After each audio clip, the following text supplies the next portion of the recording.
Welcome, everybody. Welcome to episode 12 of Deep in the Heart of Texas 4-H, the official Texas 4-H podcast.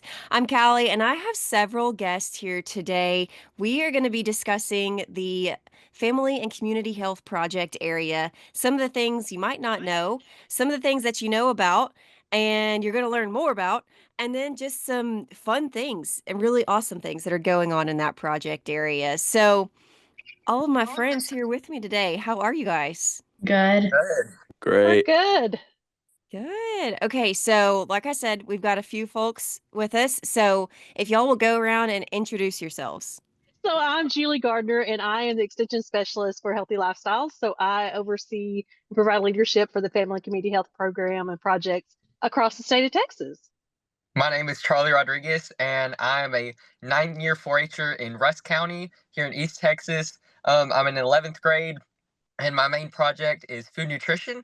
I'm a Healthy Texas Youth Ambassador, a My Plate Ambassador, and on the HUIA State Advisory Board.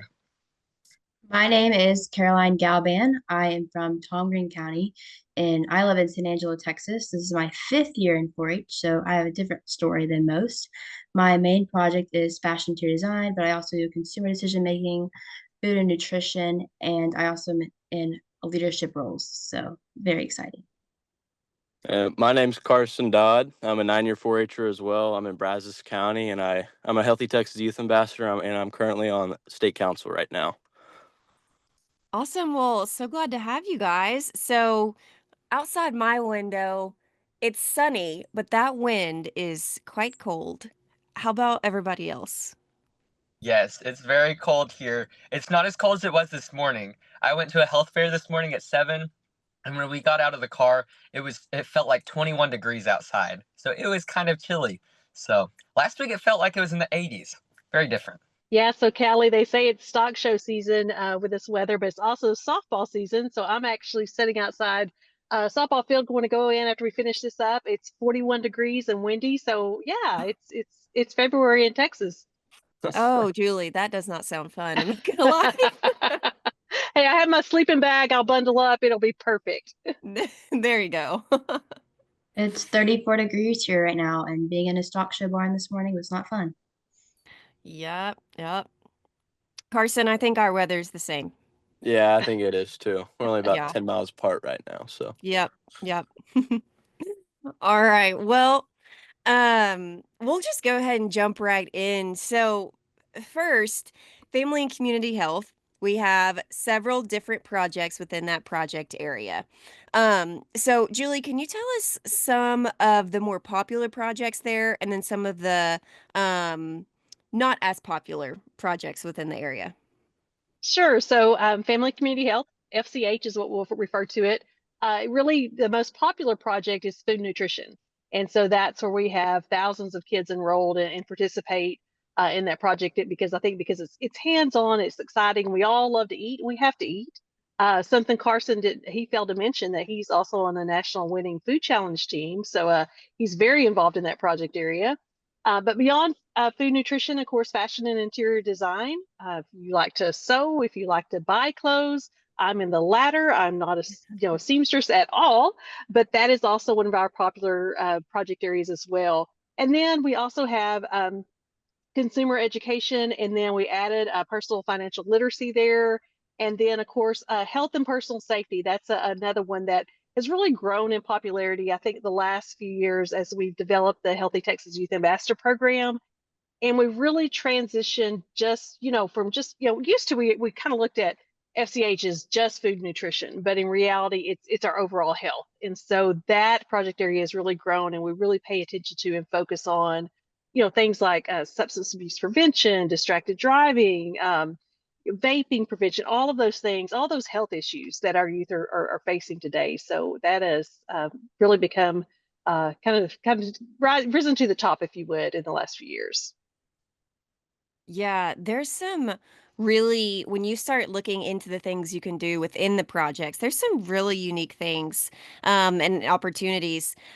So some people might have an FCH agent in their county, right? So how does the FCH within AgriLife Extension play into 4-H FCH? How do those two fit together?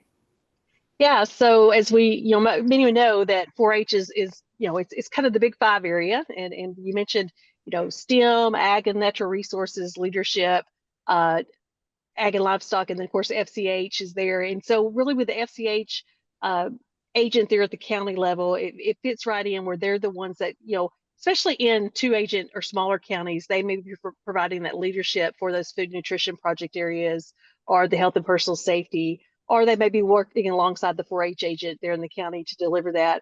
But the unique thing about FCH and really all the areas of 4-H is they all tie together. And so I know a lot of times the family and community health agent will work alongside the ag agent at maybe it's a beef program.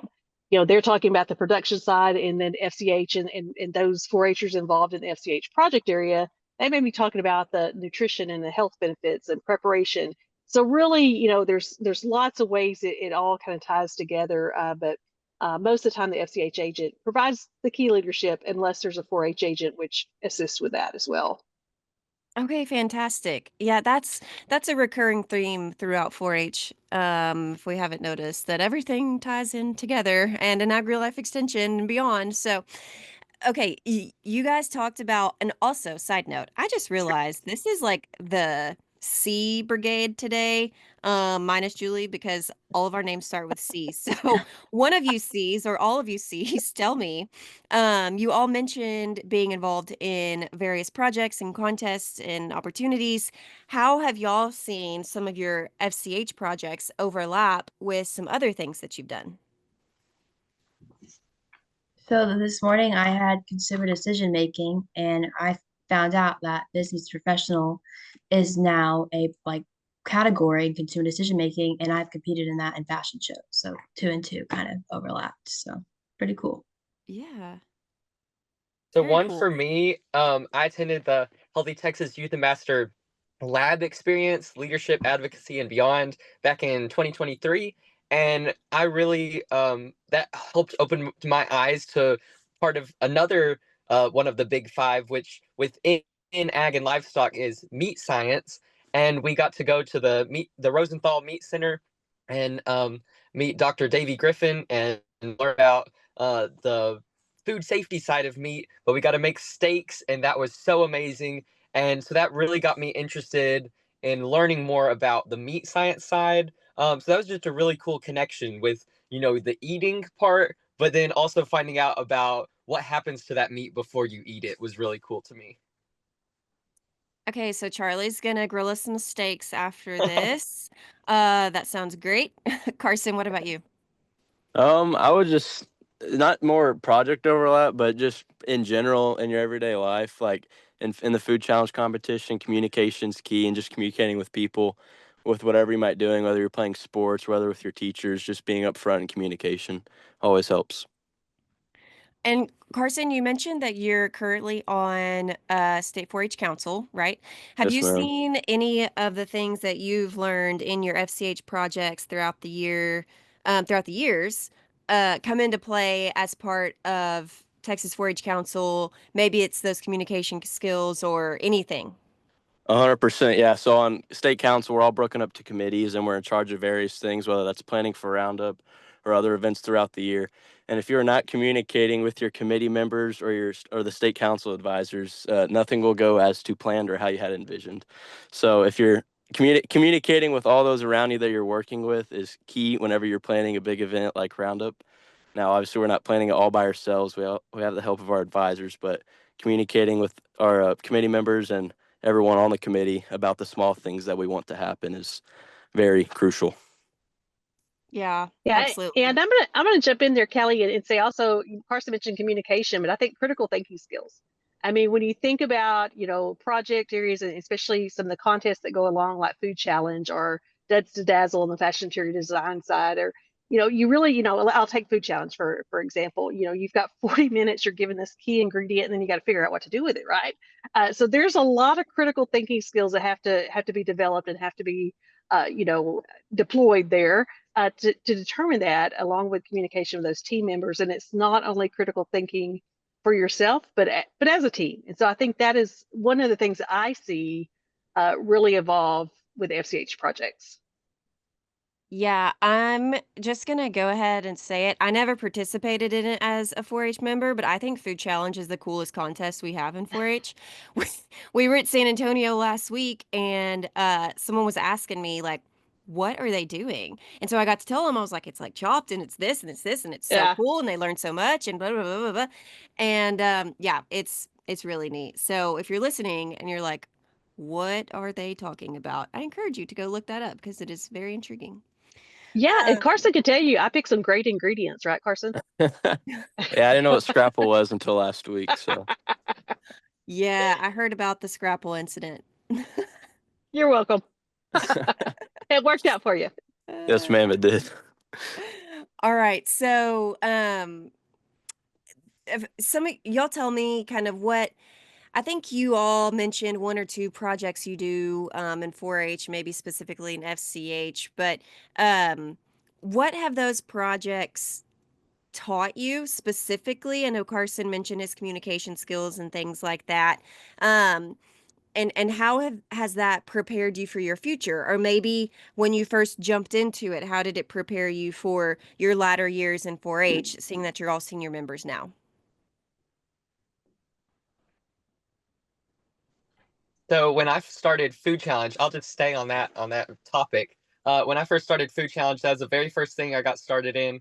I knew nothing about cooking, and I knew nothing about 4-H. And that first year, one of my team members was crying when the time went up, and because we didn't have our station clean. I don't even know if we had our dish completely plated, and it was just sort of a terrible situation.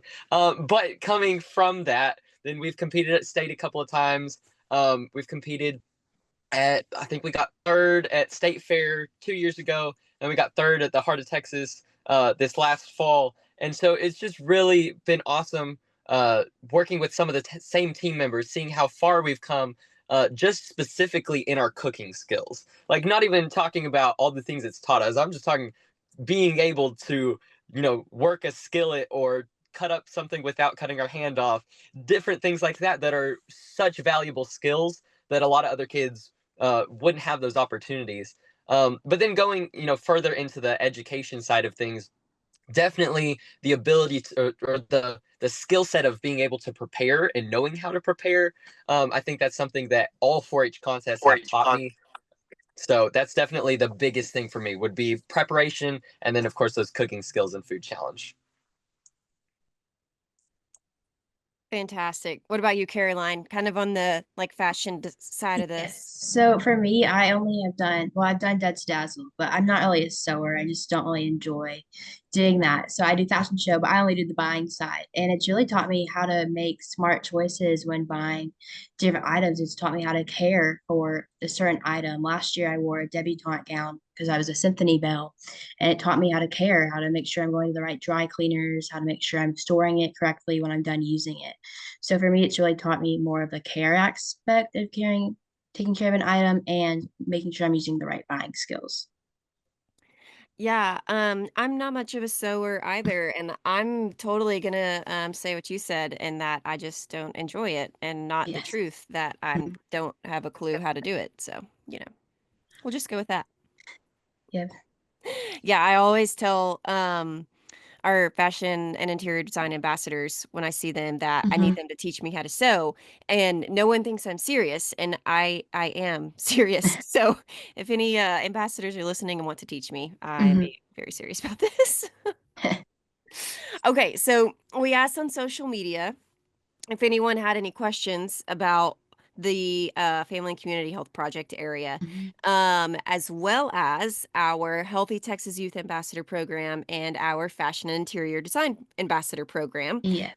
Those are our two kind of youth leadership ambassadorships through the FCH project area. So, Beverly asked what the mission is of both of those programs. So, can y'all tell me about HTYA and Fashion and Interior Design Ambassador Program kind of missions?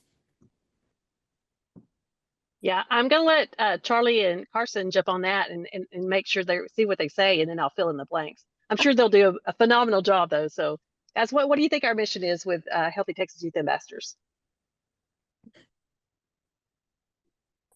Put them on the spot. Absolutely. I think the mission as a Healthy Texas Youth Ambassador is to inform those that don't know much about the Food Nutrition Project, and not only the project, but just food nutrition in general. Uh, Obviously, people know eating McDonald's every day is not healthy, but I think it's deeper than that.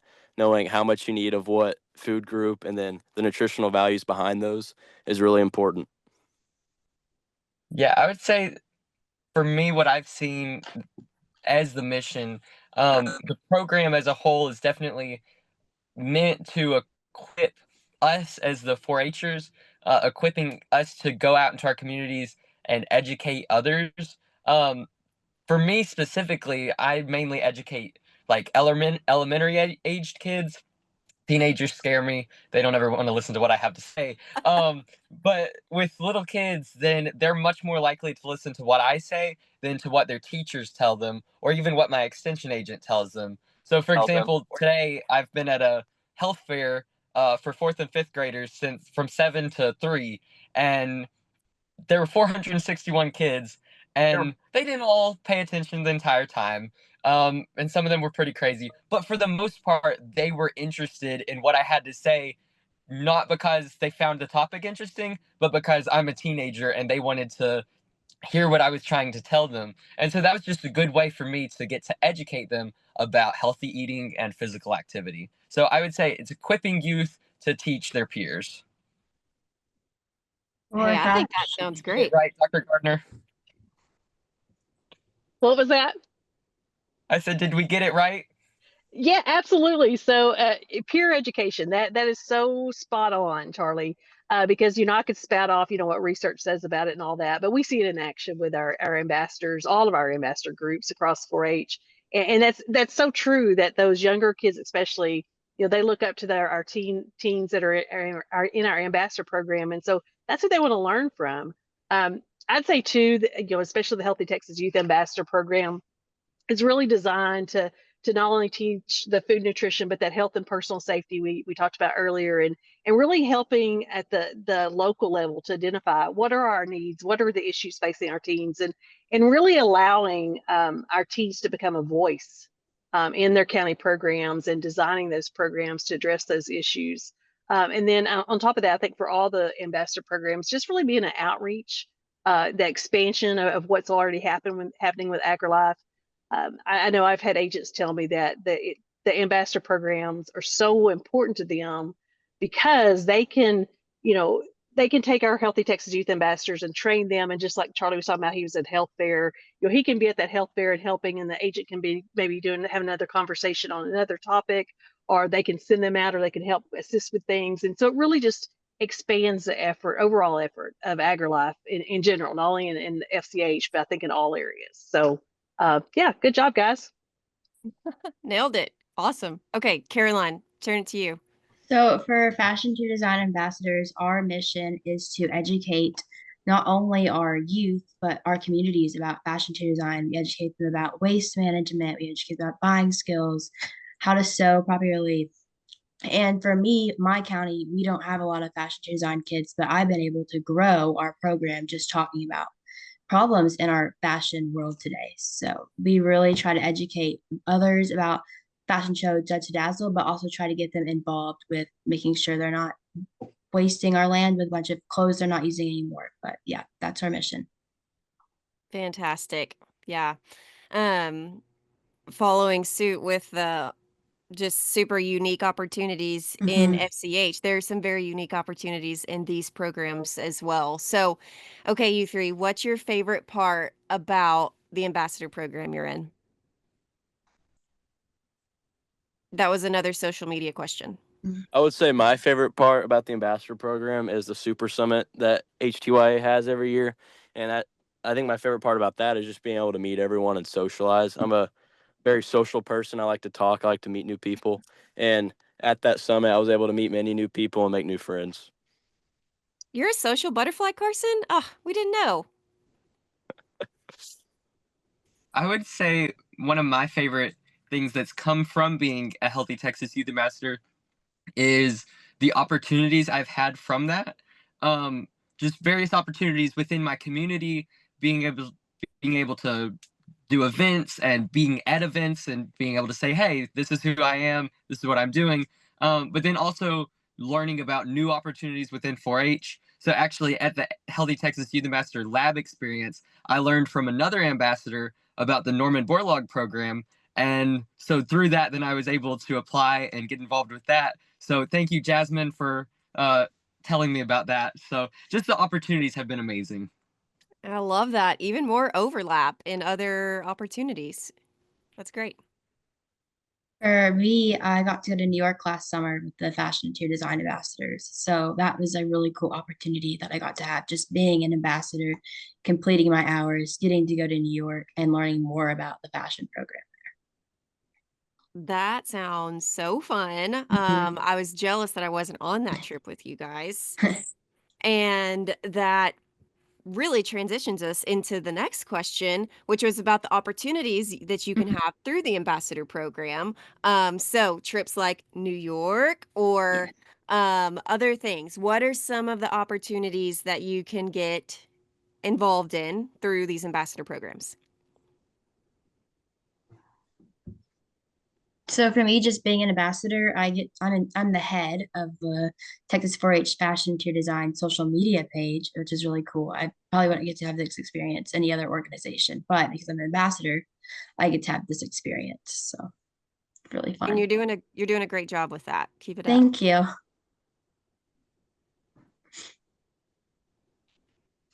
How about in Healthy Texas Youth Ambassadors? So one of the opportunities us Healthy Texas Youth Ambassadors have is just putting on different workshops on a county level. We've been able to put on different workshops throughout the year in my county with me and various other Healthy Texas Youth Ambassadors teaching youth in our county, not only 4-Hers, but I guess Clover kids that aren't informed on the Food Nutrition Project, and just letting them like learn new things about the Food Nutrition Project. Dr. Gardner can tell about our international trips. Absolutely. I'll jump right in.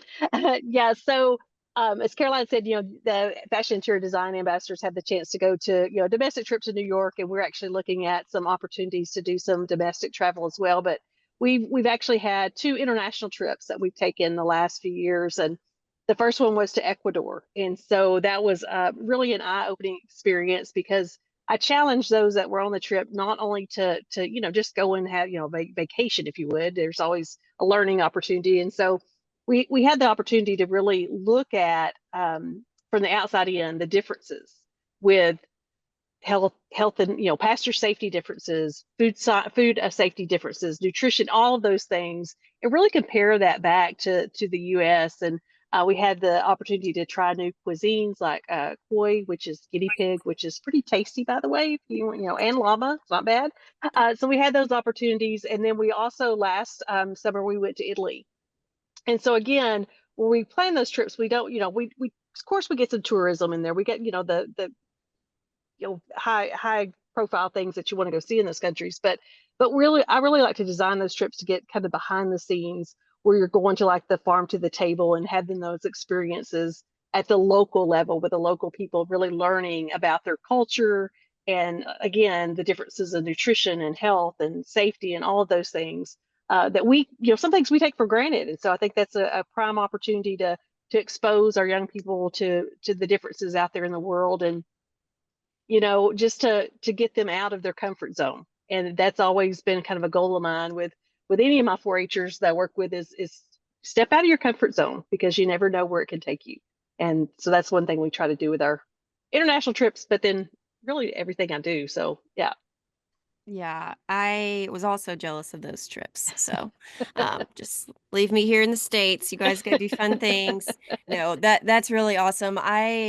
You know, don't know of many other youth organizations in which you get those kinds of opportunities so abundantly like we do here in 4-H. So, okay, my last question is it's great right now while we're in school, right? But beyond that, how are these programs, or just FCH in general, preparing kids for real careers in their futures should they choose to go in that direction? So I would say it definitely is directly beneficial if you're planning on pursuing a future career in one of those areas. For example, if you're planning on going into the fashion industry, then fashion and interior design would be the way you want to go in 4-H. Or if you want to go into food science, then food nutrition would be super beneficial. But I think for me, because I actually want to go into ag policy, which has like very little to do with food nutrition, but it's helped me and guided me towards that with my communication skills, teaching kids and communicating with community members to get food drives organized. And then it's also helped with my organization skills, preparation, research, all these different things that go into any contest, any project area, but that's going to help me in the future. So I think that it's just all the little things that you learn are beneficial towards anything you plan to do. And Charlie, I'm going to disagree with you if you think ag policy and food nutrition have nothing in common, because agriculture feeds the world. Yep. I bet there's way more overlap than you think in that, Charlie. Yep, absolutely. Caroline, you looked like you were about to say something. I want to go into marketing. So for me, I'm learning communication skills, just being in fashion design, but I'm also learning how to think outside the box. In Dud to Dazzle, I'm thinking outside the box, and someday in marketing, I'm gonna have to be thinking outside the box. And planning content or just planning events for other people, I'm gonna be thinking outside the box and how to make it the best it can be. Well, I really appreciate you guys giving your insight, and this has been such a rewarding conversation discussing these ambassador programs and the FCH project area. In my role in communications and marketing, I get a lot of questions, people reaching out, they know nothing about 4-H. Mhm. They don't know how to get involved, what they want to do, and they say, I don't have a farm, I can't show animals. In most cases, FCH is the first place I direct them, because everyone eats, right? Everyone has cooked something. Everyone wears clothes. Everyone needs financial sense, So there's a lot of really applicable, really just easy to jump into projects and opportunities here in FCH. And so commend you guys on all the things you're doing to promote the project area, and the leadership you provide, Julie. And yeah, I think there's some good things happening here. So thank you all for doing what you do. Hey, Kelly, it's youth Thank like you. that we have on today that makes my job easy. That's why I keep doing what I do. Absolutely. These are 3 good ones right here. Okay, so before we let y'all go, a few things to remember. Good luck to everyone at our major stock shows. Those are still rolling, and a lot of upcoming contest shows and whatnot, travels. So good luck to everyone. Tag us, Texas 4-H, on social media if you post. Also, 4-H camp registration is currently open. So if you're interested in summer camp for your younger kiddos, or potentially being a teen counselor at camp this summer at the Texas 4-H Center, go check that out. More information can be found on our social media pages or at the Texas 4-H Center website. Speaking of websites, we've talked about a lot of things today. So resources regarding FCH, so explore guides, curriculum, information on the ambassador programs and how to become a part of those, or maybe you want to support the FCH program or these ambassador programs financially. All of that information can be found on the Texas 4-H website, so we encourage you to go check that out. And the last thing we do around here every time is our top 4-H tip of the day, and I believe Charlie has something for us today. So my top 4-H tip of the day is go to Roundup when you have the opportunity. It is an amazing experience, and even if you don't qualify in a contest, there's so many invitational contests that you can be a part of that are easy to prepare for. Doesn't mean they're easy contests, but there's something that you can get involved with. There's some workshops you can go to. Go to assembly, go to the dances. It's amazing, and I just encourage you to take advantage of that opportunity. Perfect. All right. Well, thanks, you guys. Thank you. Thank Thank you. you. Thanks, Callie. See y'all next time.